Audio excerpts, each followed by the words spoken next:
Julia Barreto, emosyonal na humarap sa publiko at inamin ang matagal ng usap-usapan tungkol sa relasyon nila ni Gerald Anderson. Sa isang eksklusibong panayam, tuluyan nang kinumpirma ng aktres na hiwalay na sila ng aktor matapos ang ilang buwang spekulasyon at tahimik na pag-iwas ng dalawa sa mga isyu. Ayon kay Julia, matagal niya ring pinag-isipan bago tuluyang lumabas at magsalita tungkol sa nangyari. Halata ang lungkot at pagod sa kanyang boses habang ikinukwento ang mga dahilan kung bakit sila nauwi sa hiwalayan. Hindi madali. Mahal ko si Gerald at wala akong masamang masasabi sa kanya bilang tao. Pero minsan, kahit gaano kayo nagmamahalan, may mga bagay na hindi na talaga nagkakatugma, ani Julia habang pinipigilan ang mga luha. Ibinahagi rin ng aktres na sinubukan nilang ayusin ang lahat ngunit nauwi lamang ito sa paulit-ulit na sakit at tampuhan. Pareho kaming may pagkukulang. Pareho rin kaming pagod na. At siguro, ito na yung panahon para piliin muna namin ang sarili namin bago ang isa't isa, dagdag pa ni Julia. Samantala, nananatiling tahimik si Gerald Anderson tungkol sa pahayag ni Julia. Ayon sa mga taong malapit sa aktor, labis din itong nasaktan at patuloy na nagpo-proseso ng lahat ng nangyari. Sinabi rin ng kanyang kampo na hindi muna ito magbibigay ng anumang pahayag sa ngayon upang bigyan ng respeto ang desisyon ng dating kasintahan na magsalita. Maraming netizens at fans ang nagpaabot ng kanilang suporta kay Julia matapos ang matapang na pag-amin nito. Hindi may kakailan na ang kanilang relasyon ay isa sa mga pinakasinubaybayan sa industriya, at ang kanilang paghihiwalay ay nagdulot ng matinding lungkot sa mga tagahanga na umasa na mauuwi ito sa kasalan.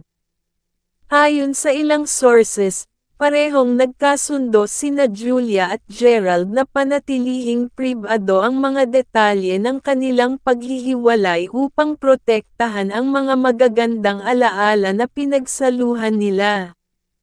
Walang kasalanan. Walang third party. Naging totoo lang kami sa nararamdaman namin, pagtatapos ni Julia. Habang nagluluksa ang mga tagahanga sa pagtatapos ng isang minahal na tambalan, nananatiling bukas ang publiko sa pag-asang pareho nilang mahanap ang kapayapaan at kaligayahan kahit magkaiba na ang kanilang mga landas.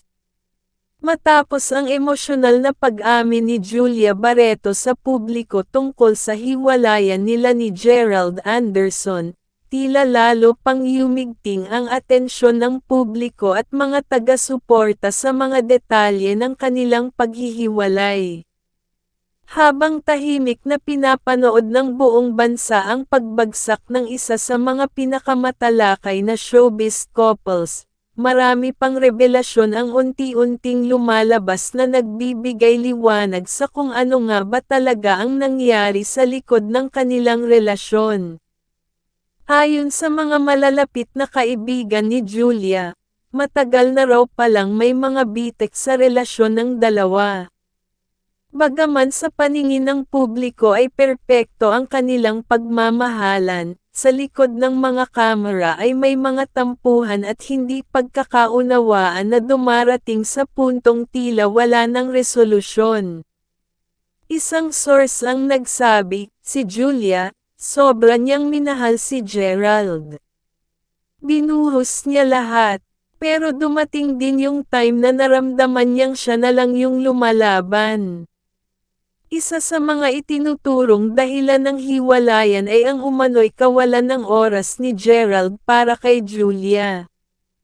Habang sab-sab ang aktor sa kanyang mga negosyo at mga proyekto sa showbiz, madalas daw itong nawawalan ng panahon sa aktres na sa mga pagkakataong iyon ay naghangad lamang ng simpleng presensya at oras mula sa kasintahan. Ayon pa sa source, si Julia, family-oriented siya. Gusto niya, kapag may problema o masayang bagay, andyan ang partner niya.